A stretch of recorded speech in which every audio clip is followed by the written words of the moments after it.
ومن الحكم في هذه النازلة ظهور الدلائل للمرتابين أن رب العالمين هو المتفرد بتصريف الكون وتدبيره وحده لا شريك له، من الذرة وما هو أصغر منها وما هو أكبر. قال تعالى: فعال لما يريد.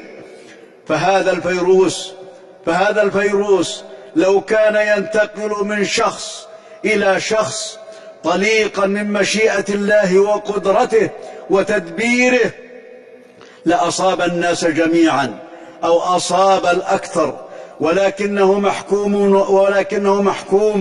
ومقهور ومأمور بمشيئة الله تعالى، يصيب به من يشاء ويصرفه عمن يشاء عدلا من الله وفضلا.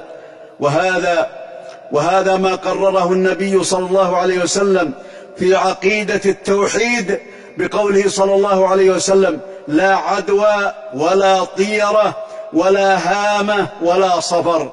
رواه البخاري ومسلم من حديث أبي هريرة. قال المحققون في نفي العدوى هنا: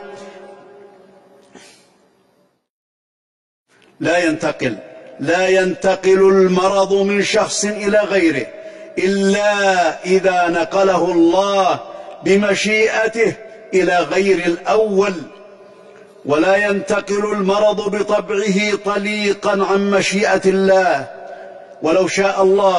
ولو شاء الله تعالى عدم انتقال المرض لم ينتقل ولو وقعت المخالطة مع المريض.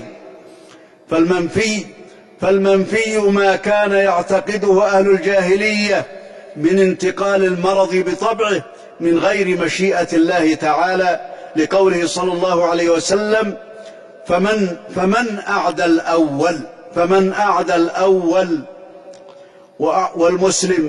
والمسلم مأمور بالأخذ بالأسباب الشرعية والتجارب المباحة بعد التوكل على الله.